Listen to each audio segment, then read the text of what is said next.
tal? Buenas tardes. Desde La Habana, Cuba, le saluda Irma Shelton Tacé. Bienvenido al noticiero de este sábado 30 de mayo de 2015.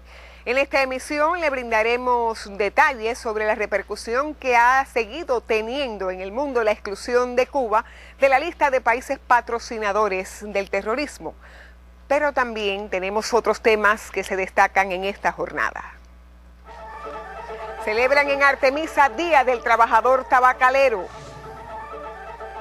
Entregan premio honoris causa a Armando Jar Dávalos. Denuncia el Papa Francisco indolencia ante muertes de inmigrantes en el mar Mediterráneo. El miembro del Comité Central del Partido, Jorge Risquet Valdés, presidió en Artemisa el acto central nacional por el Día del Trabajador Tabacalero. La celebración de la efeméride también rinde homenaje al natalicio del capitán de la clase obrera, Lázaro Peña. La empresa de tabaco torcido La Habana en Artemisa ostenta un sobrecumplimiento de sus planes productivos en la producción nacional y exportación. Al cierre del primer trimestre produjeron alrededor de 250.000 tabacos por encima del plan en comparación con igual periodo del año anterior. En homenaje al natalicio de Lázaro Peña, paradigma del trabajo sindical, se escogió el 29 de mayo como el Día del Trabajador Tabacalero, un espacio para homenajear a los que hoy contribuyen con sus producciones al desarrollo económico del país. El sello 75 aniversario de la CTC le fue entregado al despalillo Eduardo García Delgado y otros trabajadores destacados en la producción de tabaco torcido e investigadores. Asimismo, se laurearon a los obreros que permanecen en el sector por más de 20 y 25 años de labor. Tabaco Torcido La Habana, la empresa más integral de su tipo del grupo Tabacuba en el año precedente, ratificó su compromiso ya que componen un sector decisivo en el desarrollo de la economía cubana. Desde Artemisa, Maricé Rodríguez, Sistema Informativo de la Televisión Cubana. Hay otro tema que también levantamos en nuestra portada. La Universidad Hermano Sáiz de Pinar del Río le confirió el título de Doctor Honoris Causa en Ciencias Sociales al escritor, educador y político cubano Armando Jar Dávalos. Como parte del homenaje al destacado intelectual en la institución, fue presentado el libro Jar, Pasión por Cuba, de la investigadora Eloísa Carrera Barona. A los hermanos Sergio y Luis Sáiz dedicó Armando Jar Dávalos el título Doctor Honoris Causa en Ciencias Sociales, que le confirió la universidad, que perpetúa el nombre de los mártires pinareños. En el agradecimiento leído por su esposa Eloísa Carrera Barona, Jar convocó a los estudiantes a abrazar la prédica de José Martí. Como parte del homenaje fue presentado el libro Jar, Pasión por Cuba, un volumen que recoge lo más auténtico del pensamiento y la historia de la revolución, desde la óptica de uno de sus protagonistas.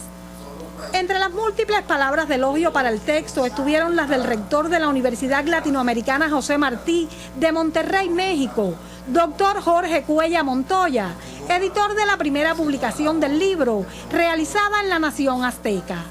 A la presentación del volumen asistió una delegación del Sindicato Industrial de las Maquilas Tamaulipas de este país, que financió la biblioteca Armando Jar Dávalos, desde la que pretenden llevar una parte de Cuba y extender la obra de Martí en Reynosa, una de las ciudades más industrializadas de México. Desde Pinar del Río, Yamilé Abreu, Sistema Informativo de la Televisión Cubana. Y la Delegación de Paz de las Fuerzas Armadas Revolucionarias de Colombia, Ejército del Pueblo, celebró aquí en La Habana los avances del plan piloto de desminado humanitario que comenzó en la vereda El Orejón, en el municipio briceño del departamento de Antioquia.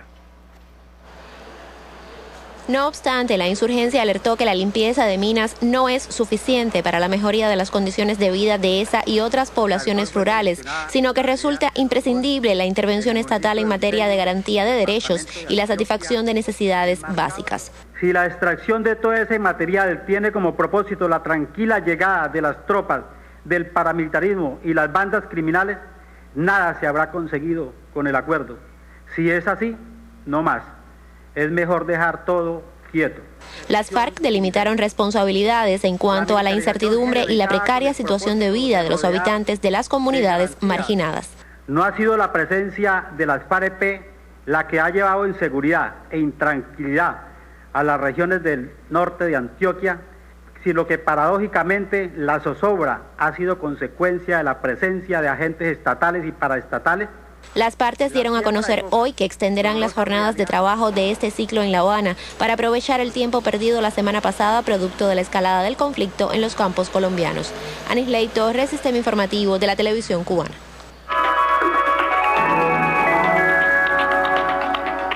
Revisamos ya la actualidad internacional. Hoy continúa la repercusión en los medios de prensa del mundo por el anuncio del Departamento de Estado de los Estados Unidos de América sobre la exclusión de Cuba de la lista de países patrocinadores del terrorismo. La televisora multinacional Telesur publicó un extenso artículo con declaraciones del presidente de Bolivia, Evo Morales Ayma, quien celebra el triunfo de la que califica como tradicional política de paz y solidaridad de Cuba. Morales felicitó a Fidel y Raúl por defender la dignidad de su pueblo y de un país que jamás debió estar en esa lista.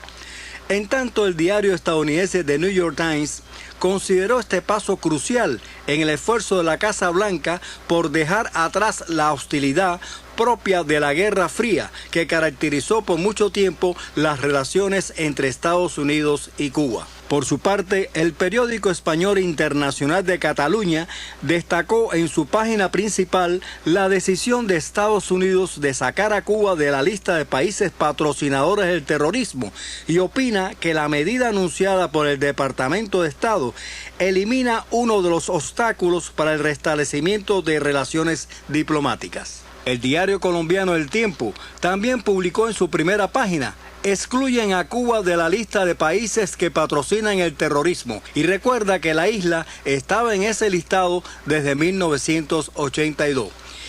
Igualmente, el sitio web notiamerica.com se refirió al tema y destacó que después de 33 años, Estados Unidos anuncia formalmente la salida de Cuba de esa lista. Otro tanto hizo el sitio digital Euronews con el titular: Estados Unidos excluye a Cuba de la lista de países que patrocinan el terrorismo, y acompaña el comentario con una foto de los presidentes Raúl Castro y Barack Obama. Jorge Sosa Chacón, Redacción Internacional. Y en Ciudad del Vaticano, el Papa Francisco denunció este sábado la indiferencia ante la muerte de inmigrantes en el mar Mediterráneo y señaló a la vida como elemento fundamental de una sociedad justa. Durante una audiencia, el sumo pontífice afirmó que permitir el fallecimiento de indocumentados en embarcaciones cerca del Canal de Sicilia es un atentado contra la vida. En tanto, la Guardia Costera de Italia informó hoy que más de 4.000 inmigrantes fueron rescatados en los últimos días. Según el reporte, solamente la víspera la cifra sobrepasó los 3.000 rescatados que viajaban en 9 barcazas y 13 lanchas neumáticas. En una de ellas, por cierto, con 2 centenares de inmigrantes a bordo, se encontraron 17 cadáveres. Y la Agencia Meteorológica de Japón informó hoy que un sismo de 8,5 grados en la escala de Richter sacudió gran parte de Japón sin que se reportaran víctimas ni daños materiales. Según los especialistas, se descartó la ocurrencia de un tsunami en las próximas horas.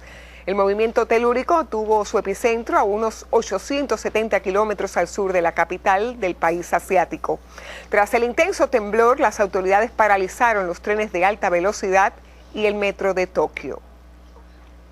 Y Cuba expuso ante Naciones Unidas sus experiencias en la atención a la juventud sobre la base de las políticas estatales dirigidas a garantizar la educación, la salud, el empleo y la participación política y social de ese sector.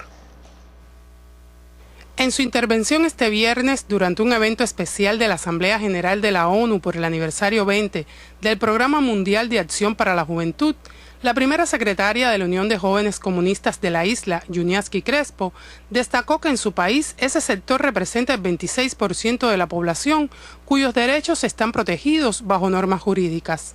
La dirigente juvenil subrayó que Cuba tiene fortalezas que garantizan el diseño, la implementación y el perfeccionamiento de las acciones dirigidas a las nuevas generaciones, entre ellas la voluntad política del Estado. En declaraciones a Prensa Latina, Crespo destacó la importancia de que Naciones Unidas aborde las cuestiones de este sector poblacional, sobre todo cuando sus países miembros perfilan la agenda de desarrollo sostenible que seguirá a los objetivos del milenio fijados para el período 2000-2015. Además, precisó que dicha agenda debe contener las prioridades de los jóvenes y formularse sobre la base del respeto a los principios de la Carta de la ONU y del derecho internacional, sin condicionamientos, enfocadas en la solución de los problemas estructurales de las economías del sur, la erradicación de la pobreza y la inclusión. Lilian Lee, Sistema Informativo de la Televisión Cubana. A propósito del tema, nuestros jóvenes se sienten protagonistas en la construcción del proyecto socialista cubano. A diferencia de muchos en el mundo, sus criterios son tenidos en cuenta para la toma de decisiones en la sociedad. Los jóvenes camagüeyanos, como los de Cuba toda, se sienten responsables con el presente y el futuro de su país. Trabajamos, estudiamos, estamos pendientes de la economía de nuestro pueblo porque todos estamos preparados culturalmente, políticamente, para enfrentar cualquier problema existente. Creamos instrumentos, creamos piezas para que los equipos, por ejemplo, como en el sector de salud, los equipos médicos no separen un servicio, no tenga que el país comprar la pieza por un tercer país. Como consecuencia del bloqueo. Como consecuencia del bloqueo. Como parte de la sociedad civil cubana, muchos se afilian por sus méritos a la Unión de Jóvenes Comunistas, una organización que en el próximo mes de julio celebrará su 10º congreso, tras la evaluación en cada provincia de su rol cotidiano. Podemos comparar que mientras nosotros los niños camagüeyanos tenemos un hospital pediátrico reparado con médicos incondicionales, en otras partes del mundo los niños mueren porque no tienen atención médica. Y también mientras nosotros reímos, cantamos, nos divertimos y somos felices en general, en otros países del mundo hay niños que no tienen paz, que no pueden ni siquiera sonreír. Somos una organización de masa fundamental en nuestro país, pero pienso que no, que en otros países no existe la posibilidad de tanta democracia, así como nosotros lo hacemos los jóvenes cubanos, de tener un diálogo gracias a las conexiones necesarias, de conocer lo que piensa la juventud cubana. De expresarme libremente de lo que pienso, de quejarme si no estoy de acuerdo con algo que me está incomodando, o que quiero hacer una sugerencia sobre algo y la puedo hacer y lo tienen en cuenta. Hay libertad de expresión. En una sociedad con una fuerte tendencia al envejecimiento poblacional, los jóvenes se saben responsables de hacer avanzar la economía, fomentar valores y mantener la independencia y soberanía del país. En ellos confiamos el futuro. En Camagüey, María del Carmen Fuentes, Sistema Informativo de la Televisión Cubana.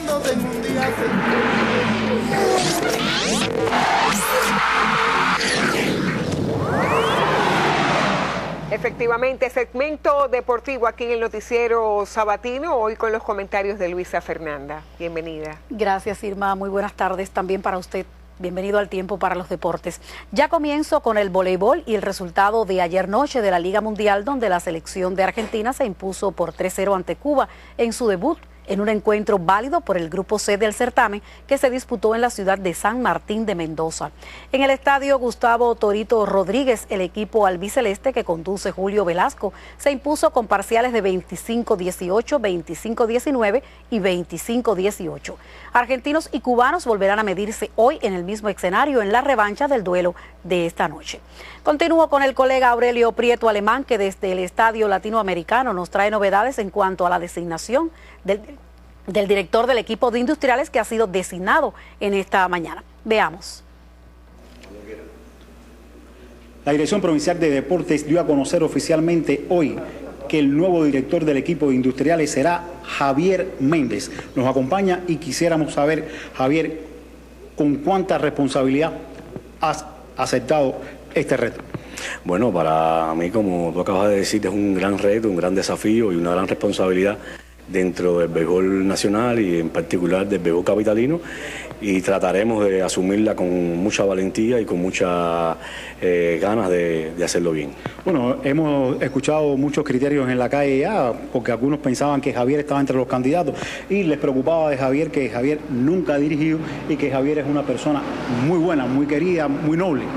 Bueno, yo aquí en el ámbito nacional no he dirigido, pero para conocimiento de los aficionados yo tuve participación como director en varios equipos en Italia y aunque no tengo mucho conocimiento sobre esto, me ha ayudado y me ha dado herramientas para estar en esta nueva tarea que me han encomendado. Y sobre lo de buena persona, me parece que sí, creo que soy una buena persona, pero la formación que he tenido no quita que sea una persona exigente, una persona responsable y una persona que atienda la gran responsabilidad y el gran desafío que tengo en este momento. ¿Qué le puedes decir a los aficionados y en particular a los capitalinos? Bueno, creo que es una tarea, como te dije anteriormente, muy difícil. Voy a tratar y no solamente yo, sino el grupo de dirección, el grupo de trabajo que vamos a estar a cargo de esta tarea, de hacerlo lo mejor posible y de volver a que nuestro equipo esté dentro de los planos estelares de la pelota nacional. Sabemos que es una tarea difícil porque muchos equipos se han superado y hemos tenido también nuestros problemas subjetivos dentro de la pelota nacional cubana, pero estamos de acuerdo en que seguiremos por el camino de hacer un trabajo que profundice esta tarea. Te deseamos éxito en esta nueva tarea y ojalá, porque muchos esperan que Industriales vuelva otra vez a animar los playoffs. Desde el Latinoamericano, Ángel Melis y Aurelio Prieto Alemán, especialmente para el noticiero del mediodía. Igualmente se dio a conocer en el Salón de Actos Adolfo Luque del Estadio Latinoamericano, en una reunión presidida por Carlos González Aldea, director de deportes en la capital, que la preselección de Industriales la conforman más de 60 jugadores que comenzarán a entrenarse este lunes en el Estadio Santiago Changa Mederos. Una de las novedades es que Jorge Luis Barcelán regresa al equipo azul. En próximas emisiones ampliaremos. La dupla cubana de José Antonio Guerra y Encler Aguirre se adjudicó la víspera con 422.04 puntos la presea de bronce en la plataforma sincronizada en la sexta parada de la Serie Mundial de Clavados de Mérida, México.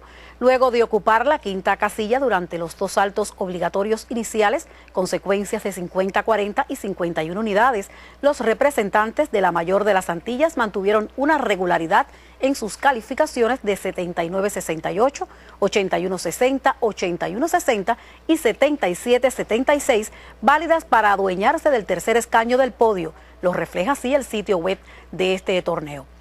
Para los caribeños, este constituyó su mejor resultado del circuito y la segunda mayor sumatoria de puntos en eventos internacionales oficiales del año. Guerra y Aguirre se despiden de la Serie del Orbe en la cuarta posición del ranking con 96 puntos entre las 9 naciones que participaron al menos en una fase. Concluyo mencionando que hoy sábado el 65º torneo Hemingway in Memoriam, en el que toman parte 150 competidores en representación de 8 naciones, llega a su fin. Nos reporta Guillermo Benítez que en la tercera jornada, con 12 ejemplares capturados y liberados, se elevó a 42 el número de marlin cobradas para superar con creces la mayor lograda en los últimos 15 años, conseguida en la pasada edición con 26 ejemplares. Por equipos lideran las embarcaciones norteamericanas, con Billy the Kid al frente desde la primera jornada con 10 agujas en su haber, válidas para 4.800 puntos, lo que lo convierte en virtual campeón. Por el segundo y tercer lugares la lucha es fuerte. El seleccionado Triple F escolta a los líderes con 2.500 puntos, mientras que el Unclaimed bajó al tercer escaño luego de irse en blanco en la última fecha y acumula 2.100. El premio otorgado a la mujer que anzueló y liberó la primera aguja de casta del torneo fue para la estadounidense Sheila Reynolds durante la tercera jornada. Concluyen los deportes. Muy buenas tardes. Muchísimas gracias, Luisa Fernanda, por este informe deportivo. Nosotros seguimos con otras informaciones de la actualidad nacional.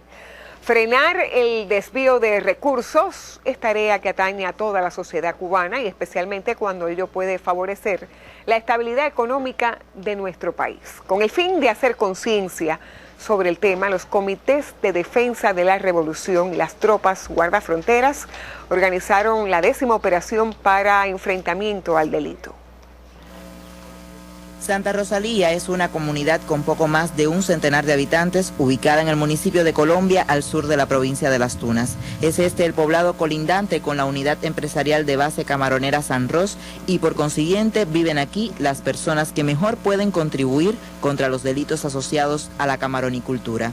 La 10ª operación conjunta CDR Tropas Guardafronteras ha facilitado un escenario ideal para la información y el debate indispensable con la población. Se busca poco a poco erradicar el desvío de camarones y de pienso para la alimentación de los mismos hacia fuentes de comercialización ilícita.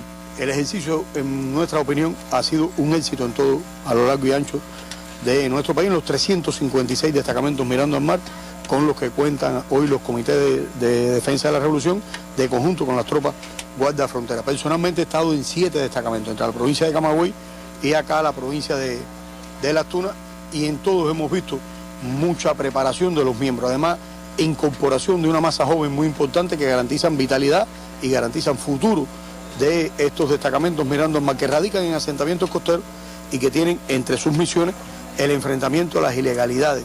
Guardafrontera viene trabajando con nosotros desde hace varios años ya en el apoyo a la protección de los bienes económicos de la camaronicultura en el país. Ahora sumarse con los destacamentos mirando al mar y con la incidencia de los CDR en cada una de las comunidades es determinante para esto, puesto que tendríamos muchos más trabajadores, o sea, los CDR como trabajadores de la camaronicultura también en función de la protección de esto, a partir de donde están enclavadas nuestras camaroneras. Nosotros tenemos un compromiso de llegar a 4.600 toneladas de camarón este año, a partir de un programa aprobado por la dirección del país hasta el 2016, y nos es determinante el tema de la protección del camarón, vincular a los barrios, vincular a cada una de las comunidades en función de esto, como se está haciendo de conjunto Guardafrontera y los CDR. Las Tunas es la última de 6 provincias donde se realizaron estas plenarias con las comunidades aledañas a las camaroneras. Actualmente de aquí no se refieren hechos delictivos notables, pero se insiste en el trabajo preventivo. Cienfuegos, Santi Espíritus, Camagüey, Gran Mayolguín son los otros territorios relacionados con la producción de este importante rubro exportable, altamente demandado por muchos comensales del mundo. Desde Las Tunas, Menfesí, Eversley, Sistema Informativo de la Televisión Cubana. Y aquí en la capital, desde el 12 hasta el 5 de junio próximo, sesionará el Congreso Internacional sobre Suelos, que reunirá a científicos y especialistas de todo el mundo interesados en el tema. Representantes de la Organización de Naciones Unidas para la Alimentación y la Agricultura, FAO por sus siglas en inglés, ofrecieron declaraciones a propósito del Congreso y de la designación de 2015 como Año Internacional de los Suelos. Constituye la base fundamental para el desarrollo agrícola, garantiza las funciones de ecosistemas y la seguridad alimentaria. Es clave para la sostenibilidad de la vida en la tierra. Es por ello que la Organización de Naciones Unidas para la Alimentación y la Agricultura declaró 2015 como Año Internacional de los Suelos. Porque es un reconocimiento a la importancia de uno de los recursos naturales más olvidados. Cuba se suma a esa iniciativa con un congreso internacional que desde el 12 hasta el 5 de junio próximo dialogará en La Habana sobre cómo proteger ese recurso natural.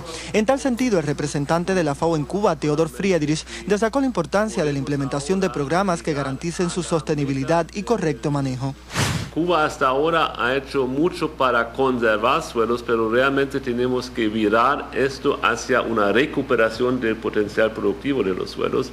Y ahí estos métodos no solamente van a enfocarse en la productividad y en la recuperación de los suelos, sino también resuelven los problemas de salinidad. Durante el encuentro se impartirán conferencias magistrales por científicos de varias latitudes y 4 simposios sobre resultados de proyectos internacionales en Cuba. Se incluyen también en la agenda del Congreso temas como génesis y clasificación de suelos, geomática y ciencia, impacto del cambio climático, fertilidad y nutrición de las plantas.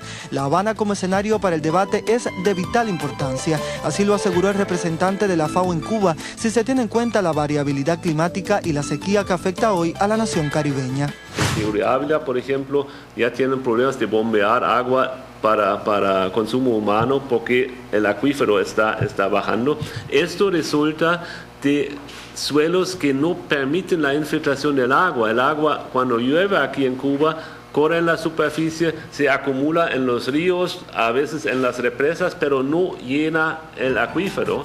En el contexto del Congreso Internacional de los Suelos, el oficial de manejo de ese recurso de las FAO destacó la importancia de incluir su cuidado entre los nuevos objetivos de desarrollo del milenio.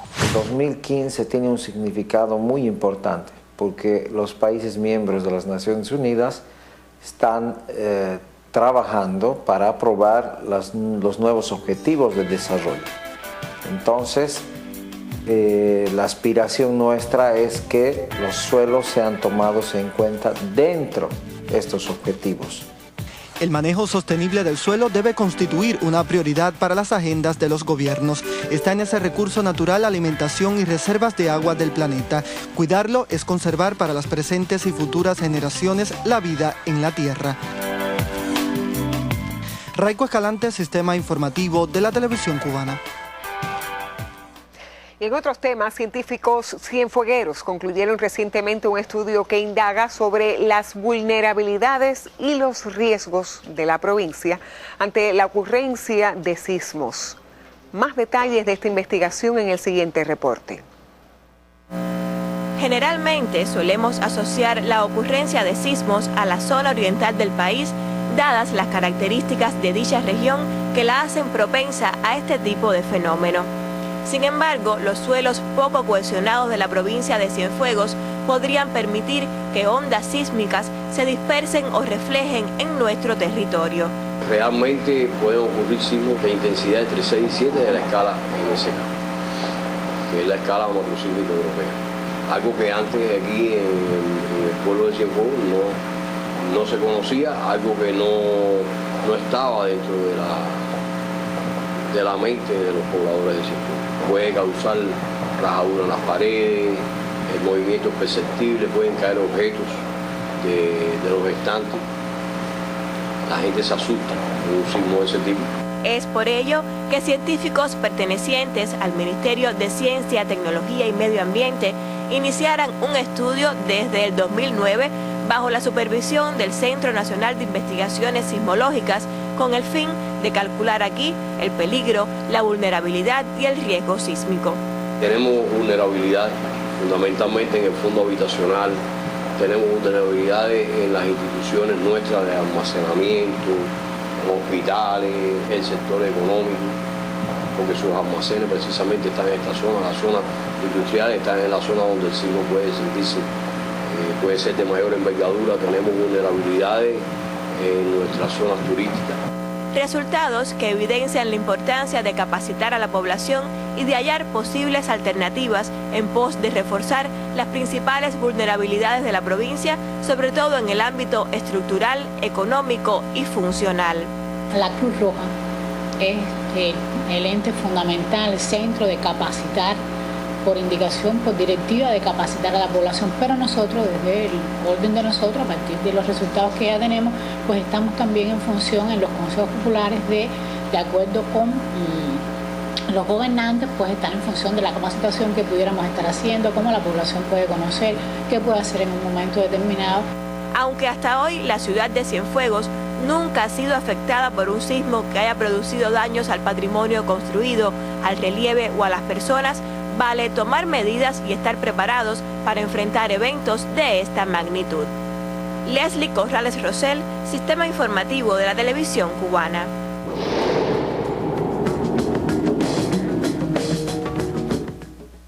Hola, muy buenas tardes. Numerosas las lluvias ayer en Pinar del Río y en localidades del interior y sur del resto del territorio nacional. El acumulado más significativo es de 52 milímetros en Contramaestre en las últimas 24 horas. Las lluvias están asociadas a la inestabilidad de la tarde, pero en el oriente del país se incentivan por una hondonada que viene desde este sistema débil ya, que se va a mantener sobre el oriente del país, estará incrementando la probabilidad de lluvia en la región oriental y en localidades del interior y sur del resto del territorio nacional. En el pronóstico entonces vamos a tener cielo parcialmente nublado, llegará a nublado en la región oriental y en localidades del interior y sur del resto del territorio nacional, con algunos chubascos y tormentas eléctricas hasta el anochecer. Temperaturas máximas hoy con valores de 31 y hasta 33 grados Celsius en el occidente, algo superiores, pero hasta 33 grados en el oriente del país. En cuanto a la noche, disminuye la nubosidad, la probabilidad de lluvia y las temperaturas en el entorno de 24-26 grados Celsius. Los vientos soplan ya en todo el territorio nacional del nordeste al este, con velocidades entre 10 y 25 kilómetros por hora hasta 30 kilómetros por hora en zonas de la costa norte. Se mantiene la marejada en el litoral norte del extremo oriental, oleaje en el resto del litoral norte, así como desde Punta de Maicía hasta Cabo Cruz en la suroriental. En el resto del litoral sur, poco oleaje. En resumen, mis amigos, se mantienen las lluvias en localidades del interior y sur, algo más numerosas en el oriente del país. Les deseo a todos que tengan una tarde muy feliz y hasta mañana. Y nos vamos ahora hasta el oriente del país. Con la exposición de alrededor de 100 trabajos, sesionó en la provincia de Santiago de Cuba la Jornada Científica Nacional de Servicios Médicos del Ministerio del Interior. Un evento al que asistieron profesionales de la salud de todo el país. Llevar a conclusión feliz el trabajo. Nuevamente, profesionales de la salud de los servicios médicos del Ministerio del Interior en Santiago de Cuba dedicaron un tiempo a la investigación científica para hilvanar un sistema asistencial con más calidad e impacto en la prevención y tratamiento de las enfermedades asociadas a las áreas de atención donde radica este personal. En este 2015, la jornada logró agrupar a especialistas de todo el país, cuyas investigaciones son expuestas en el evento, que además de carácter competitivo, busca la implementación práctica de aquellos trabajos más relevantes en las instalaciones de salud del MININ y en el sistema de salud cubano en general. Cuando hablamos de los servicios médicos del MININ, la gente se circunscribe a la medicina penitenciaria. Sin embargo, el escenario de trabajo de los médicos de los servicios médicos se extiende más allá, toda vez que atendemos la fuerza combatiente y personal civil también. Los trabajos que hagamos aquí en nuestra área se pueden generalizar a otras áreas de salud, dando resultados de impacto para la población en general. De esta forma, médicos, enfermeros, estomatólogos y técnicos discuten unas 60 investigaciones en la modalidad de temas libres y también se exponen unos 40 trabajos en el apartado de póster. Las indagaciones de mayor rigor científico e impacto serán seleccionadas para participar en la próxima edición de esta jornada, que tendrá lugar en la provincia de Villa Clara. Israel Hernández Planas, Sistema Informativo de la Televisión Cubana.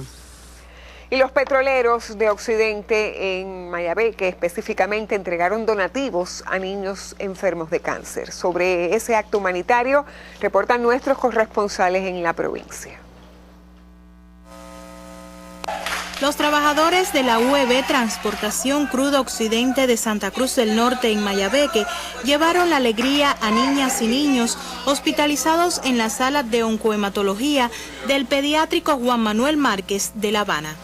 Desde el año 2004, los petroleros convertidos en promotores de la salud entregaron juguetes, materiales de estudio y confituras en un acto completamente humanitario para quienes padecen enfermedades como el cáncer. Los payasos Lila y Chupetín, con sus travesuras y cuentos, hicieron reír a estos pequeños que vieron llegar un rayo de esperanza a su vida justo cuando en nuestro país se celebra la jornada por el Día de la Infancia.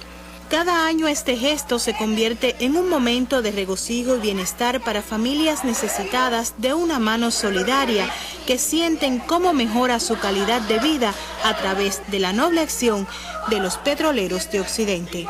En Mayabeque, Lian Soto, Sistema Informativo de la Televisión Cubana. La comunidad serrana de Monteverde, en el municipio guantanamero de Yateras, es de referencia en el plan turquino. Eso se debe al trabajo integral de todos los factores que conforman esa demarcación. Una de las zonas más pintorescas de las montañas guantanameras es sin duda Monteverde, comunidad que se ubica en plena serranía del municipio de Yateras. Allí, las diferentes formas de producción campesina juegan un importante rol. Se han cumplido todos los planes. Principalmente la hortaliza aquí se ha sobrecumplido. Aquí en el año entero de hortaliza, lo que es el col, el berro, el tomate, y en lo que es la sustitución de explotación como el grano, hemos sobrecumplido en más de 500 quintales de grano ya en lo que va de año ya. Es donde más se cultiva y produce el berro, arbusto medicinal que da nombre a una de las más conocidas tradiciones del territorio, el festival del también conocido como Matuerzo de Agua. Y la cooperación de todos los factores ha sido muy fructífera para lograr esta tarea. De conjunto con la ayuda de los organismos municipales, la ANAC, la agricultura, el propio gobierno. Son razones más que sobradas para que Monteverde de Yateras en Guantánamo se designe como comunidad de referencia en el plan turquino. De esa manera se materializa una de las acciones que se llevan a cabo en el territorio nacional, a fin del mejoramiento social de los que habitan en lo que es orgullo para los cubanos, nuestras montañas. Mejías Osorio, Sistema Informativo de la Televisión Cubana.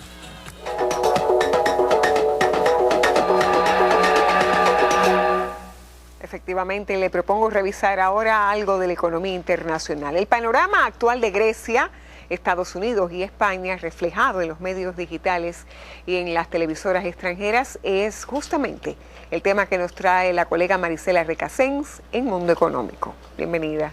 Buenas tardes, Irma. Buenas tardes. Y a usted, amigo televidente, un placer estar de nuevo con ustedes. Comencemos en Grecia.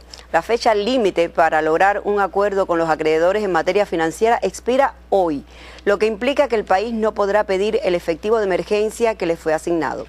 Funcionarios griegos dijeron esta semana que estaban cerca de empezar la redacción de un acuerdo de nivel técnico, pero hasta ahora no ha trascendido ninguna noticia al respecto. Grecia deberá pagar 300 millones de euros al Fondo Monetario Internacional. Uno de los asuntos que está sobre el tapete es la posible salida de Atenas del grupo de la moneda única, lo que no quieren ni las autoridades helenas ni sus acreedores. Pero, ¿qué consecuencias tendría la salida de Grecia de la eurozona? Pues la repercusión sería grave, tanto interna como externa. Ya ante los rumores, jubilados y pensionados se agolpan en las puertas de los bancos para retirar el dinero de sus cuentas. Por otro lado, los inversores se negarían a financiar cualquier organización griega, ya sea pública o privada. En el orden externo, la principal consecuencia de una eventual salida de Grecia de la eurozona sentaría un precedente muy importante y muy pronto otros países podrían seguir su ejemplo. Si ocurre el efecto contagio, los inversionistas se apresurarían a retirar sus capitales de esos países para evitar cualquier riesgo. Según expertos, esto podría conducir al caos que impactaría contra la moneda europea. El rebote sería una crisis bancaria en la zona con efectos negativos en los países que están estrechamente relacionados con el sistema financiero de la Unión Monetaria y el euro. Bueno, veamos qué pasa en los próximos días. Y ahora pasamos a Estados Unidos. La economía del país norteño se contrajo en el primer trimestre de este año. La recaída estadounidense puso en alerta a los miembros de la Reserva Federal, quienes se reunirán el 16 y el 17 de junio próximo para discutir cuándo y cuánto incrementará la tasa de interés. Veamos este reporte de Euronews. Estados Unidos se contrajo en el primer trimestre un 0,7% a causa del duro invierno y la fortaleza del dólar, según la segunda estimación del Departamento de Comercio. En la primera aún se otorgaba a la economía del país un crecimiento de 2 décimas. Como un año antes, de enero a marzo se volvió a producir un retroceso por las fuertes nevadas, aunque en esta ocasión hay que añadir la apreciación del dólar que castiga las exportaciones. Además, se redujeron las inversiones empresariales, especialmente en el sector de los hidrocarburos, por la bajada del precio del petróleo. Y hablando de los precios del petróleo, en Nueva York y Londres subieron este fin de semana más de $2, un 1% más, luego de que los inventarios de crudo en Estados Unidos cayeran por cuarta semana consecutiva. El intermedio de Texas cerró en $60,30 el barril y el crudo Brent del Mar del Norte, el de referencia en Europa, despidió la sesión en $65,35. La Organización de Países Exportadores de Petróleo, OPEC, se reúne la semana entrante en Viena para acordar su política de producción para los próximos 6 meses y se espera ampliamente que mantenga su cuota de bombeo de 30 millones de barriles por día. Y en España protestan contra la política de despidos. La madrileña Puerta del Sol fue escenario este viernes de manifestaciones de trabajadores de diversas empresas y representantes de colectivos y entidades como la Coca-Cola, Movistar y Bankia. El pasado mes de abril, el Tribunal Supremo de España ratificó la sentencia de la Audiencia Nacional que declaraba nulo una medida de la empresa Coca-Cola y condenaba a la entidad a readmitir a todos los empleados despedidos y a abonarles los salarios dejados de percibir. La protesta contó con el apoyo de trabajadores de correos y los bomberos forestales, quienes también se unieron para protestar bajo la consigna "La lucha es el único camino". Y así, mientras tanto esto ocurre, el presidente del gobierno, Mariano Rajoy, señaló este sábado que no puede estar satisfecho con los resultados de las elecciones municipales y autonómicas. Reconoció que es evidente que hay cosas que no han hecho bien y habló de cambios, pero dijo, no serán en materia económica porque sería un error monumental. Quién sabe, quizás ese término tan grandilocuente lo utilizó para referirse a los casi 5 millones de parados que existen en ese país. De cualquier manera, parece cumplirse la sentencia de Pablo Iglesias, el líder de la formación emergente Podemos, cuando dijo que algo cambie para que todo siga igual. Mundo Económico, su exclusivo del sábado. Hasta entonces. Habrá que esperar entonces la reacción del gobierno español. Así es. Gracias, Marisela. Seguimos con otros temas de la actualidad nacional. Periodistas de la Isla de la Juventud debatieron en asamblea de la UPEC temas vitales para lograr la eficacia informativa en el periodismo actual. Con la asamblea pinera, 22ª que se realiza en todo el país, cierra un periplo de análisis con profesionales del gremio cubano. La prensa pinera se enaltece de transitar por el camino correcto para trabajar a tono con la época de cambios y de actualización del modelo económico que vive el país. La organización gremial defiende con lealtad a la patria y respalda el esfuerzo nacional por una economía sólida y junto al socialismo. Así señaló Antonio Moltó, presidente de la Unión de Periodistas de Cuba, quien presidió la asamblea de balance de la organización en tierra pinera, con la que cierra en el país un periplo de análisis y valoración entre los profesionales del pensamiento y la pluma. La ética profesional, el perfeccionamiento de los medios de prensa, la profesionalidad, superación, son algunas líneas temáticas que fueron retomadas en el debate, haciéndose énfasis en la lucha generacional en el periodismo actual a partir de la incorporación de jóvenes talentosos que demuestran que pueden aportar de acuerdo con su momento y tienen el derecho de hacer las cosas desde su visión y la época en que viven. Son los periodistas los mejores aliados de la sociedad al aportar el conocimiento en la labor que realizan, de la mano de la verdad y el enriquecimiento crítico. Así se defiende a la revolución. Pensemos en Cuba hoy, reflexionar sobre Cuba y después tirémosle arriba al periodista que somos. Vamos a organizarnos para organizar. Vamos a tener la luz fija, la visión clara y no perturbada del camino que debemos tomar en las condiciones más duras que puede haberle tocado al periodismo cubano. Nos creamos para defender a la revolución y hemos sido leales y fieles con eso. Al cierre de la asamblea de los profesionales de la prensa en la Isla de la Juventud, se reconocieron a colegas, maestros de periodistas y otros protagonistas en la defensa del regreso de los 5 a la patria. Katy Álvarez, Sistema Informativo de la Televisión Cubana.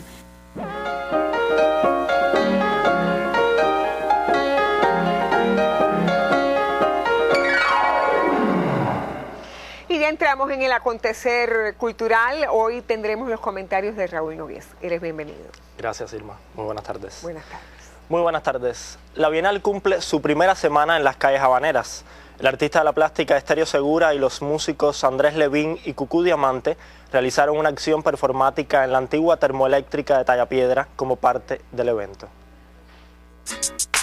Después de 100 años, la antigua termoeléctrica de Tallapiedra continúa integrándose al paisaje marítimo de la bahía de La Habana. Sus rasgos arquitectónicos han formado parte durante décadas del legado histórico y artístico de esa región de la capital cubana. Como bien se anuncia en esta acción expositiva, apostar por recuperar una memoria que, además de basarse en la documentación, se apoya en la observación, reconocimiento y reciclaje de los propios espacios fabriles, es salvar una parte fundamental de nuestro legado cultural. Al abrir las puertas de Talla Piedra, el artista no se limita a exponer el patrimonio industrial como un objeto en ruinas, sino desde su capacidad generadora para futuros trabajos y su potencialidad en intervenciones urbanas. Precisamente este concepto curatorial es el que nos propone Estéreo Segura con su obra La energía no se destruye, solo se transforma.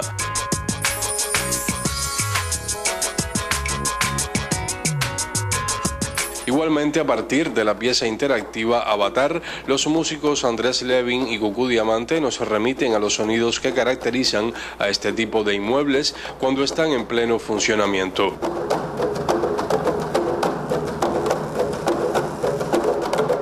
Con esta muestra, Talla Piedra ha cobrado vida y después de varias décadas de clausura, un centenar de personas caminan por sus antiguas naves nuevamente.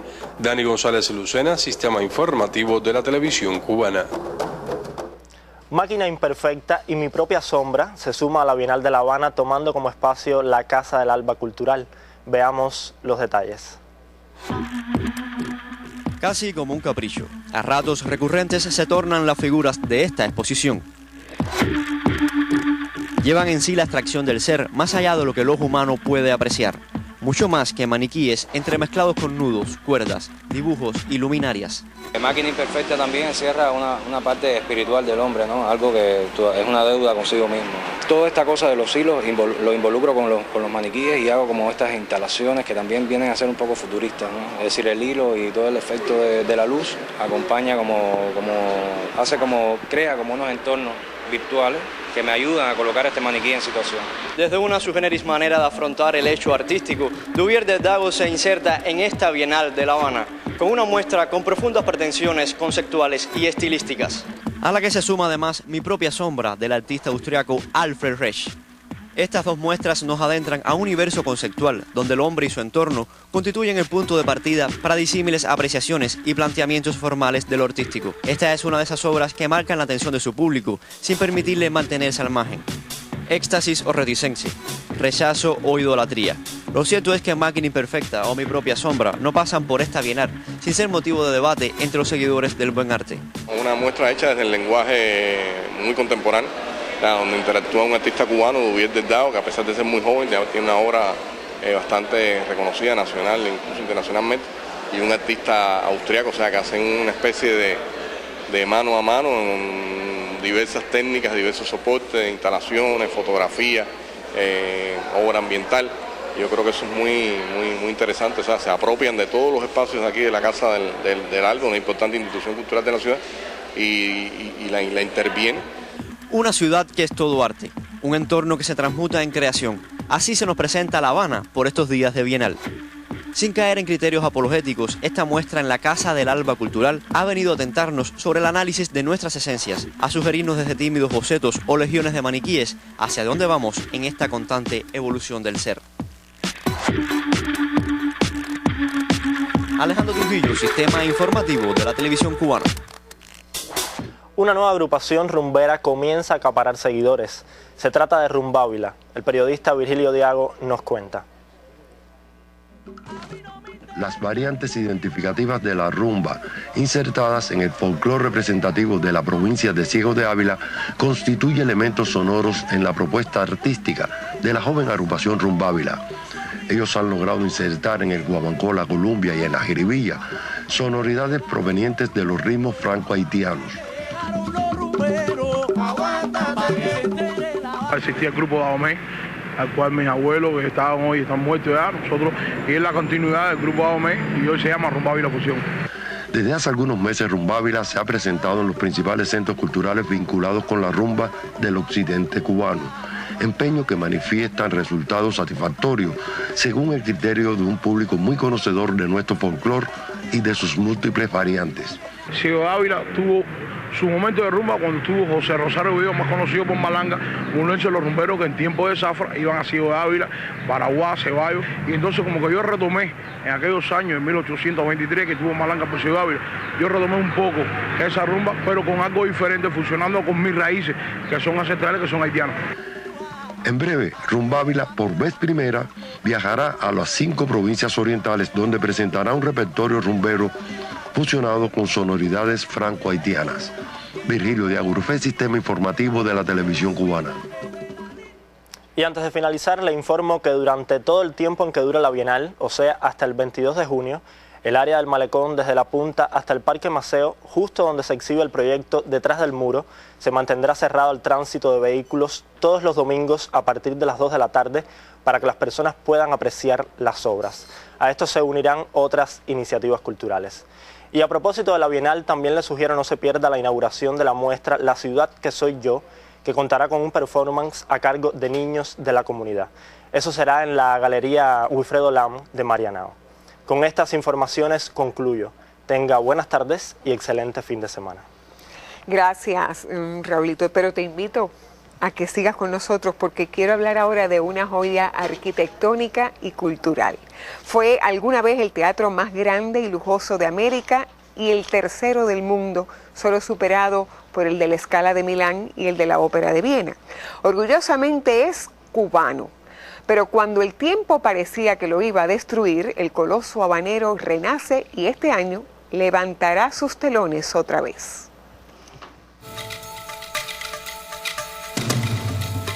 Ni murales a la entrada, ni la galería, ni el lugar para tomar un café conocido como el Adagio lo recibirán la próxima vez que llegue a este sitio.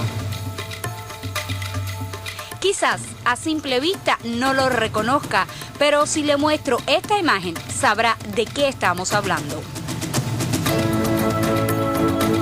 Ubicado en una de las zonas más céntricas de Cuba, el Gran Teatro de La Habana sorprenderá dentro de poco. Una reparación capital iniciada en 2013 cambia ya el rostro de quien fue una vez el teatro más bello de América. Esta inversión, que ha sido priorizada por la máxima dirección del país, tiene un estimado con su terminación total que va a estar en un monto total de 46 millones de pesos. Una gran cantidad, un monto importante de importación, porque una de las cosas que incide en un teatro es su tecnología.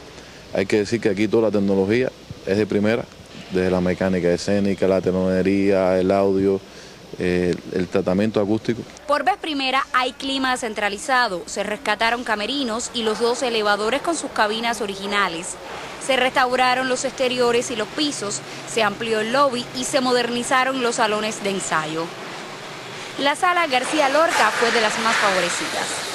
Está sustituyendo el sistema de audio, sistema de luces, la mecánica escénica, se sustituyó completamente el tabloncillo, se está restituyendo un sistema contra incendio de todo el edificio, especialmente de la sala, se está restituyendo todas las lunetas, todo el lunetario, se han recubierto las paredes con material acústico. Pero esta sala no sería la misma sin uno de sus símbolos, la mítica araña de tacón. Uno de los mayores atractivos será esta lámpara nueva de cristal de bohemio. Es una interpretación de la que existía anteriormente, la cual ni era original ni cumplía las proporciones establecidas. Pese a todo, ciertos rumores han envuelto las obras. Hay quienes aseguran que por una mala ejecución, el teatro sufrió una inclinación a partir de una grieta en esta pared. Se hizo una excavación para lograr un espacio donde ubicar el piano que va a tener la sala, es decir, que no debía estar a nivel del escenario. En esa excavación, como son muros de mampuesto, muy antiguos, los que conforman el área del escenario, hubo una ligera inclinación del muro debido a esa excavación, pero se usaron la técnica de última generación y eso se logró inclusive mejorar. Aún no terminan las obras, pero quienes transiten por el Prado habanero harán un alto al paso. Al terminar la majestuosidad de la reparación capital de la fachada, con todos sus detalles, se decide hacer un proyecto de ambientación a partir de una iluminación de fachada. Hoy ya se puede observar el contraste tan hermoso que se pueden ver los relieves de todas las figuras que existen en la fachada de Prado. Esto es un sistema de iluminación extremadamente económico, que trabaja para las condiciones exteriores de intemperismo y está aprobada para eso. Ya llevamos alrededor de 3 meses probando la fachada de Prado y funciona perfectamente. El lugar donde estuvo el antiguo Teatro Tacón, comenzado a construir en 1834 y estrenado en 1838, vuelve a la vida. Si con sus 90 palcos, más de 20 filas y capacidad para 2.000 espectadores, fue el escenario por excelencia de la aristocracia criolla, otra vez lo será, pero ahora para quienes vivimos en el siglo XXI. Indira Román, Sistema Informativo de la Televisión Cubana.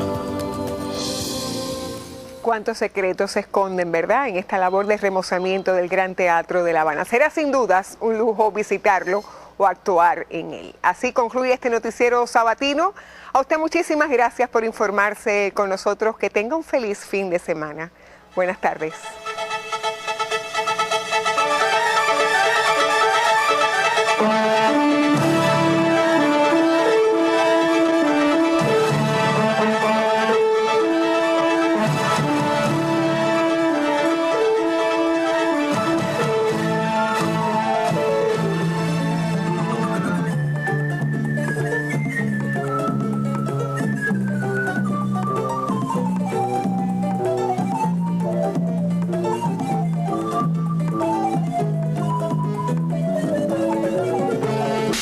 Tarde en